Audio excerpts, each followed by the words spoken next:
दुःखात अजून 13 दिवस होते. 13 दिवसानंतर आमचे वरिष्ठ मंडळी या बाबतीमध्ये बसतील आणि सगळ्यांच्या भावना ऐकतील. परंतु आज या विषयावरती अजून 13 दिवस बोलणं योग्य नाहीये आणि वहिनी ज्यावेळेस दुःखातून संपूर्ण बाहेर 13 दिवसांना ते येतील या बाबतीमध्ये त्या बाबतीमध्ये जो काय विषय असेल, जे काही चर्चा असेल त्यानंतर या बाबतीमध्ये चर्चा केली जाईल. पण 13 दिवस माझी पण आपल्याला विनंती की अजूनही दादांचे 13वा झाल्यानंतर या बाबतीमध्ये आपण चर्चा केलेली बरी. तुम्ही खूप दादांच्या जवळ होता, अगदी खंडेर समर्थक म्हणण्यापेक्षा जवळचे मित्रत्वाचं तुमचं नातं होतं. काय या विलीनीकरणासंदर्भात दादांनी तुमच्याबरोबर चर्चा केली का? कारण राष्ट्रवादीचे काही मंत्री म्हणतात, वरिष्ठ नेते म्हणतात की आमच्याबरोबर कुठली चर्चा झाली नव्हती. दुसरीकडे शशिकांत शिंदे असं म्हणतात की मी आस्तींची शपथ घेऊन सांगतो की आमच्याबरोबर चर्चा होत होत्या. तुमच्याबरोबर काही चर्चा झाली नाही? आता माझं म्हणणं आहे, खरंच या बाबतीमध्ये कुणीच त्याला वेगळा रंग देऊ नये.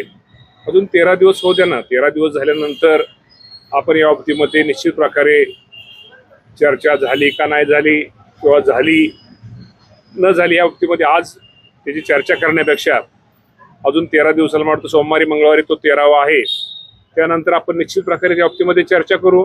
आमदार रोहित पवार काल असं म्हणाले की उपमुख्यमंत्री सुनेत्रा वहिनी यांनीच पक्षाचं राष्ट्रीय अध्यक्ष व्हावं. तुमचं काय मत आहे या बाबतीमध्ये? सर्व आमदारांचं मत हे निश्चित प्रकारे तेच आहे की सुनेत्रा वहिनींनी अध्यक्ष व्हावं का न व्हावं या बाबतीत आता सगळ्या आमदारांची चर्चा होईल.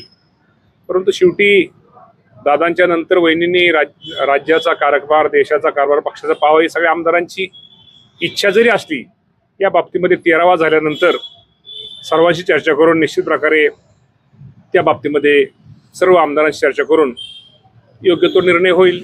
तुम्हाला काय वाटतं, वैयक्तिक मत काय? माझं मत वेगळं. मी तर पवार कुटुंबाच्या जवळच आहे.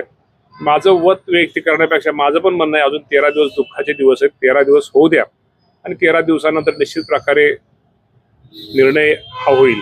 अजितदादांचा अपघात की घातपात अमोल मेटकरी सातत्यानं विधानं करतायत. 5 माणसं होती, असं एखाद्याच्या अपघाताचं, एखाद्या दुःखाची बातमी पवार दादा जाण्याची सगळ्यांना दुःखद बातमी आहे. या बाबतीमध्ये यामध्ये कुणीही राजकारण करू नये. तो विमानाचा अपघातच होता आणि विनाकारण कुठं त्याला वेगळं काहीतरी जोडू नये आणि जोडून निश्चित प्रकारे या बाबतीमध्ये असं करू नये ही आपल्या सर्वांना माझी विनंती आहे. आपण बोलला होता की जून महिन्यामध्ये शेतकऱ्यांची कर्जमाफी जी आहे त्या संदर्भातली प्रक्रिया जी आहे ती तारीख दिली होती सरकारने. आता कुठपर्यंत आलाय? आपण आता फेब्रुवारीमध्ये एंट्री केली. ती आमची शेतकऱ्यांची कर्जमाफी देण्याचा निर्णय राज्याचे मुख्यमंत्री देवेंद्र फडणवीस, एकनाथजी शिंदे साहेब आणि अजितदादा पवार साहेबांनी घेतलेला होता आणि तो निर्णय साधारणतः एप्रिल महिन्याच्या आता माहिती पण संकलित करण्याचं काम सुरू आहे. साधारणतः एप्रिल महिन्याच्या अगोदर ती माहिती संपूर्ण आमच्याकडे येईल आणि एप्रिल महिन्याच्या पहिल्या आठवड्यात माहिती आल्यानंतर तुम्हाला माहिती परदेशी साहेबांच्या अध्यक्षतेखाली एक ती कमिटी आम्ही स्थापन केलेली आहे आणि त्या कमिटीचा रिपोर्ट साधारणतः एप्रिल महिन्याच्या पहिल्या आठवड्यात येईल आणि 30 जूनपूर्वी या राज्यातील शेतकऱ्यांची कर्जमाफी देण्याचा निर्णय राज्य सरकार घेईल. अजितदादा यांच्याकडे जे अर्थ खातं होतं ते आता देवेंद्र फडणवीस यांच्याकडे गेलेलं आहे. आता बजेट देखील देवेंद्र फडणवीसच मांडणार आहे. तुम्ही अर्थ खात्यावर दावा करणार आहात? नाही, आज दावा मी तुम्हाला मांडलं ना. अर्थ खात्यावर राज्याचे शेवटी मुख्यमंत्री हे प्रमुख असतात.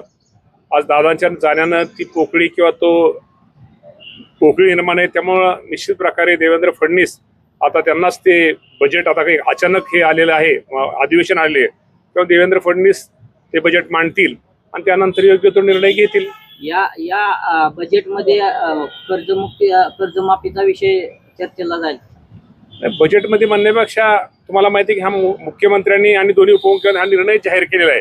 कर्जमाफी तर ही शेतकऱ्यांना दिली जाणारच आहे आणि त्याचा आणि बजेटचा काय विषय, त्यामध्ये ते तरतूद थोडीफार करता येईल, परंतु तो विषय नाही. दिलेला शब्द निश्चित प्रकारे ते आमचं युतीचं सरकार निश्चित प्रकारे पाळेल. इंदापूरमध्ये काय जिल्हा परिषद पंचायत समितीचा किती विश्वास वाटतो की राष्ट्रवादीचे उमेदवार विजय होतील? आमची इंदापूरची जनता खूप हुशार आहे.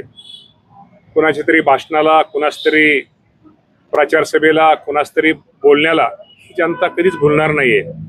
त्यामुळे निश्चित प्रकारे माझं आणि हर्षवर्धन पाटलांचं पूर्वी आमच्या दोघांचेच 2 हे असायचे, पण आज आम्ही दोघंही एकत्र तालुक्याच्या विकासासाठी एकत्र आलेलो आहोत.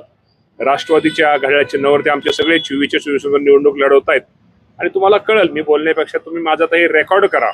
मी जे बोलतोय साधारणतः परवा दिवशी तुम्हाला ते जी माहिती ते रेकॉर्ड परत ते वाजून दाखवा. आमचे 24चे 24 उमेदवार हे चांगल्या मतांनी निवडून येतील.